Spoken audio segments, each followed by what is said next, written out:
నమస్తే మేడం. నమస్తే. అన్నయ్య ఉన్నాడా? ఉన్నాడు, రండి కూర్చోండి. అన్నయ్య అన్నయ్య ఎవరు వచ్చారో చూడు.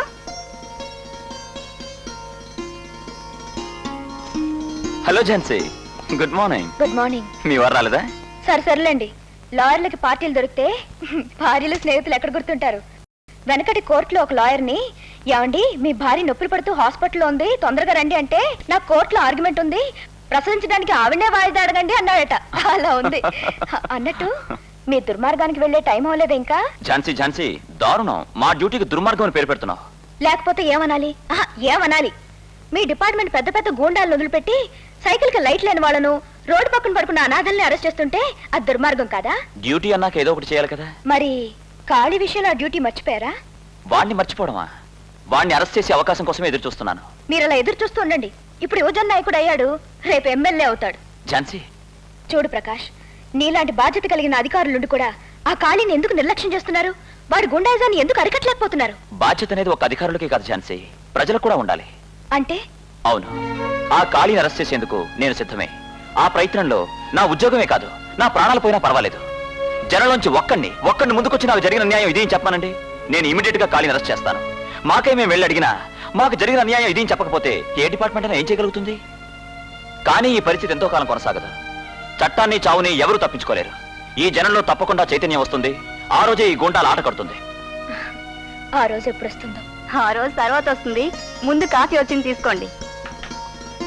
తీసుకోండి madam. Good morning sir. Good morning. ఏమిటి శ్రీశైలం, డ్యూటీ వదిలిపెట్టి ఇక్కడికి వచ్చావు? ఇప్పుడు డ్యూటీలోనే ఉన్నాను సార్.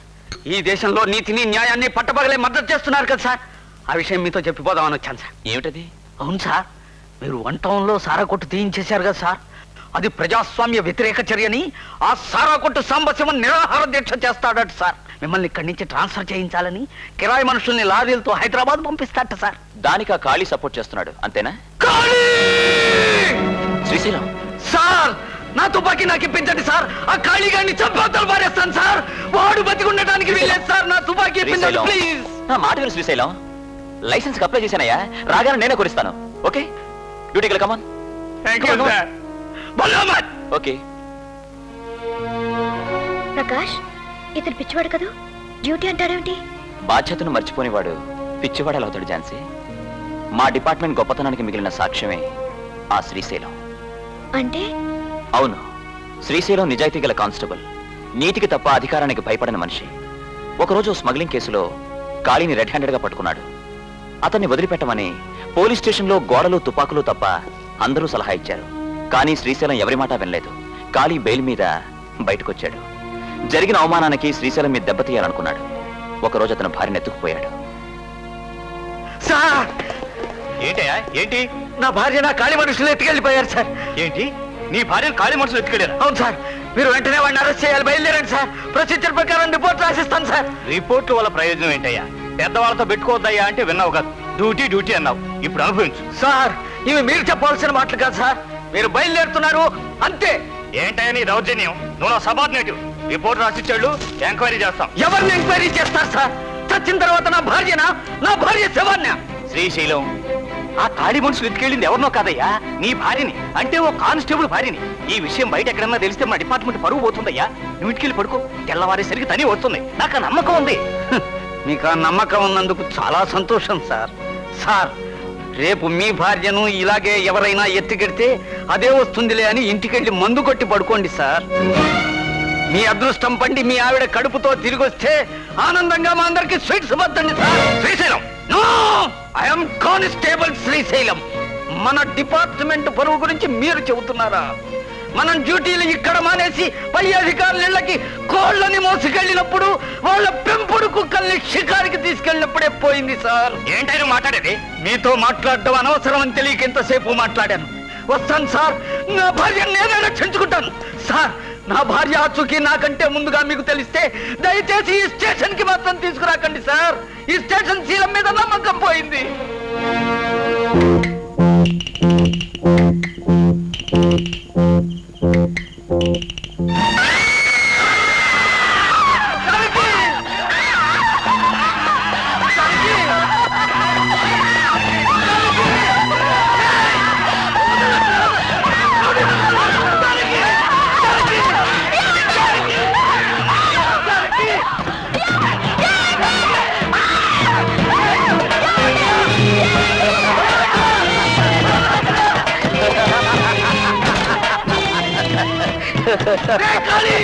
రే శ్రీశైలం, నీ వృత్తిలో నువ్వెంత స్ట్రిక్ట్, నా వృత్తిలో నేను అంతేరా.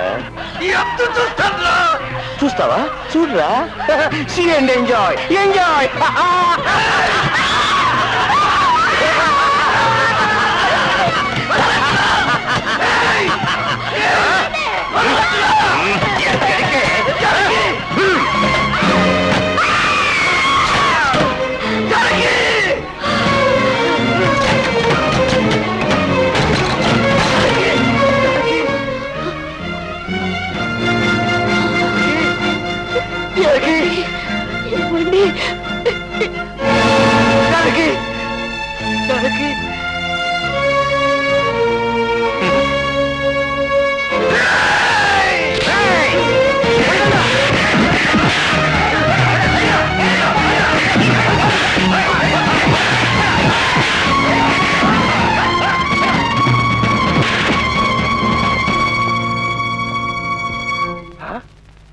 సార్ సార్ అటు చూడండి సార్.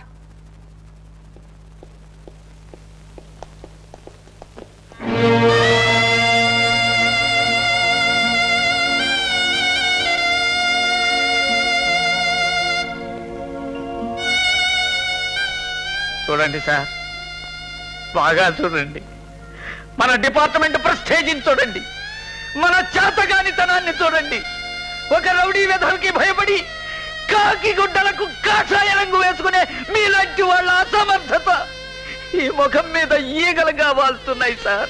చూడండి సార్, బాగా చూడండి. Stop sir, stop. మీ అమూల్యమైన సానుభూతిని ఇలాంటి దిక్కుమాలిన శవాల మీద చూపించకండి sir. Don't waste your sympathy. ఈ దేశం మొత్తం శవాలుగా మారిన రోజున మీ ఆకలి తీరితే అప్పుడు చూపించండి సార్ సానుభూతి. Srisailam, I'm constable Srisailam. ఏమిటా చూపు? పోలీస్ స్టేషన్ ని దొంగలకి తాకట్టు పెట్టేలా మహన్నోను కానింట్రా. ఎన్నాళ్ళు న్యాయదేవత గోళ్లలో సూదులు గుచ్చుతారో గుచ్చండ్రా. ఎన్నాళ్ళు ధర్మదేవత కడుపులో బూటుకాలతో తదారో తల్లండ్రా. మీలాంటి వాళ్ళని తుపాకుల చితిలో తగలబెట్టే రోజు వస్తుందిరా. జానకి, నీ డ్యూటీ అయిపోయింది, నువ్వు వెళ్ళిపోయావు. నా డ్యూటీ ఇంకా ఉంది.